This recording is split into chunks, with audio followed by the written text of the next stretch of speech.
about to come up. We're just doing about 13 knots. It is choppy out here. It was 30 knot winds last night, but nothing right now. Got the Big Brown Mountains over my shoulder. Got Cape Flattery over this shoulder. Heading to the border. Planning to slay some salmon to start out, and halibut. Reports have been really wicked, so I'm really psyched, man. Lots of guide boats burning past us and putting up some serious spray. Hope their passengers have good backs, because I know the guides will have suspension seats, but I'm not sure about them. It's been about 5 years since I've been out to Swiftsure. Coming out with my bigger boat, but in this case, I'm not going to take my son out. He's 5 years old, loves to fish, has been offshore, but Swiftsure is a whole nother beast. As you'll see here, we have freighters, all the freighters that go into Vancouver, Nanaimo, Seattle, Tacoma, like all those spots that service tens of millions of people. They come through basically this freighter superhighway, where Swiftsure, one of the best fishing banks in the world, it's where we love to fish. It's about 10 miles offshore, but it is so worth it. If you look at our sounder, it is just piled with fish and bait. You can't even separate the bait from the birds, from the coho, from the spring salmon. So you got to know where the fish are before you head out there. On? Take it off. Yeah, I felt them take it off. Coho. It is so packed with activity down there. The spring salmon are about 200 feet, kind of 180 to 200 feet. The coho are anywhere from 5 feet. You can see them up at the surface, all the way down to about 70 feet. So getting our lures down was a pain because there was so many coho hitting them. Super fun for the first 5 minutes, but after your 10th, 15th coho, and you're only allowed to keep 4 for 2 guys, it is a bit of a pain. So we had to get down through that bait, ended up using large plugs and just trying to get down super quick. We only need one more. That's a nice size, eh? Here, can you deal with that? Got it. Now I'll get this guy down. We want some springs. Yes, we do.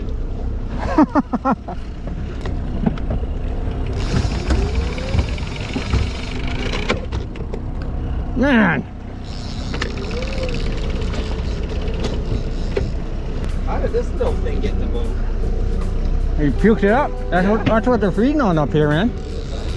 And we're so fortunate to be out here fishing beside these great charter boats. Costs about $1,500 to get a charter out to Swiftsure Bank, and totally worth it because you'll get salmon, halibut, great charter captains, and like the experience you get going offshore, the whales, just the environment. It is totally worth it. These are amazing, like $300,000 charter boats that I love. The captains, whether you're coming out of Washington State or British Columbia, are amazing guys. So if you get a chance, get out to Swiftsure.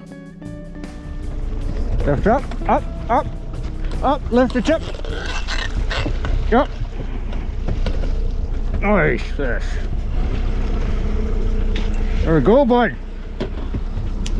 Yeah, boy. Right on. Spoon is hot. That spoon is hot. That's why you used it. See way out there? Jumping, eh? Yeah. And you'll see here, Craig and I have different fishing reels. I've got an Islander mooching reel, and Craig has a level wind, a Shimano, I believe. Both great options for fishing for king salmon, spring salmon down deep, or even coho, trolling or mooching. You can see here, I did a bit of a poor job trying to net this spring salmon.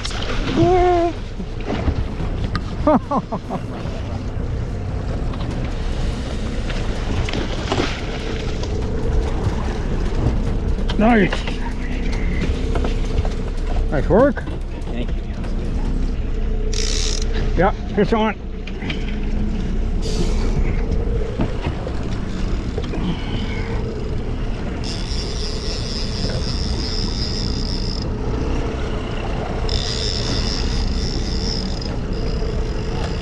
Yeah, he's a spring.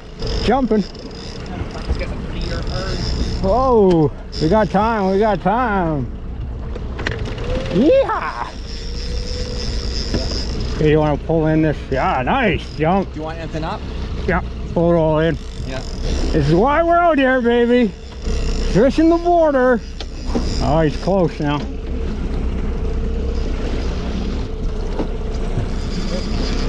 Oh, nice. Yeah. You got him. Nice job! Woo! Nice fish! Again, Limits! 11 o'clock, day done. Woo! Limits, Swiftsure 2022. God bless America and Canada. What a great country. Fishing the border. Love it. His name's Ed. Ed and Fed. Ed be dead. Oh man. Yeah, baby! 3 springs in about an hour and one earlier. We lost one beauty right at the boat, but this is what we're out here for. Beautiful spring salmon, king salmon, kisses. Let's look at that right there. That's getting to be a full dollar.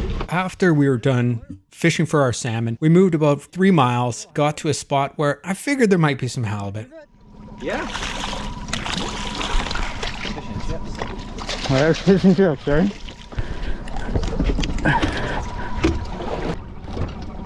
Yeah. Yeah. Rod does for sure. There we go.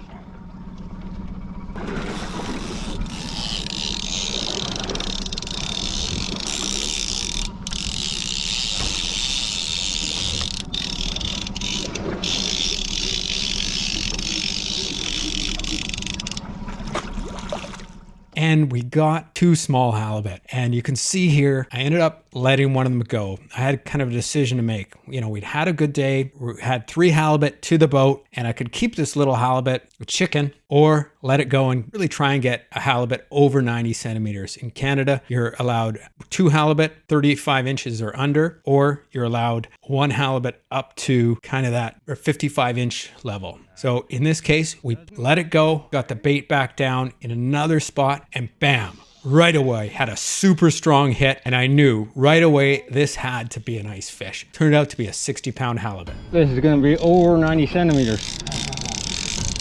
We love the optimism.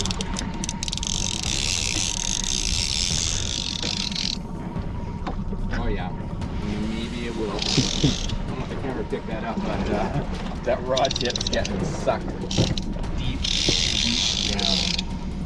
That's where the 2-speed comes in nice, eh? End of a long day.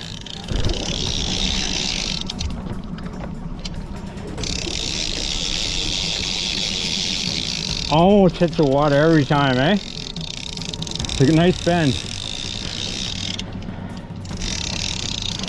They're almost that color.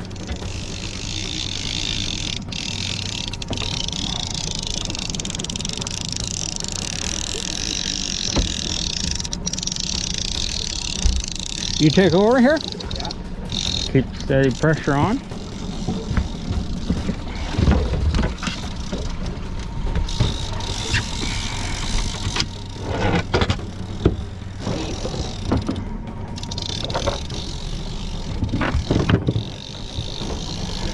There she is, Yeah. color.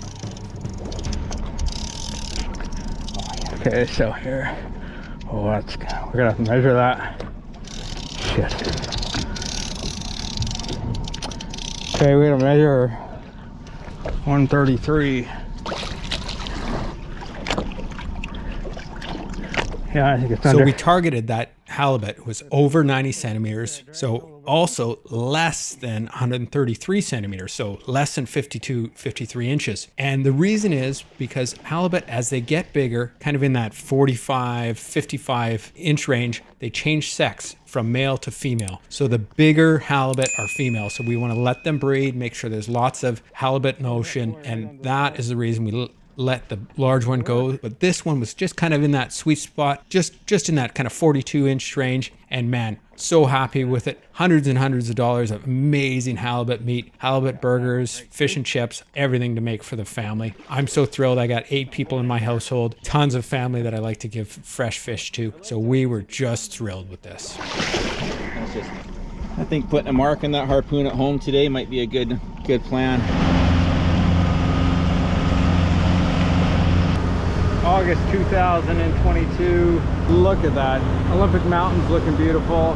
Now, one of the interesting things about Swiftsure is it's located right on kind of the 15-mile boundary from both Canada and the US. So in 1977, the year I was born, there was a dispute over this region. And you know what? It is a beautiful spot. Canada and the US end up sharing it. If you're a US fisherman, you come out of Nia Bay, take a charter out of there. If you're coming from Canada, you come out of Port Renfrew. You got to make sure you have the right fishing license. So if you're coming from the US and fishing the Canadian side, you got to have the Canadian license. You can't fish for both. You can fish for one or the other. Great spot to fish. Well, that is a wrap for today. We were flying on our way back home, had to plow our way out because of the just the amazing amount of waves the day before. So there's not many times when you say, I don't want to fish to bite my lure. And the coho were insane.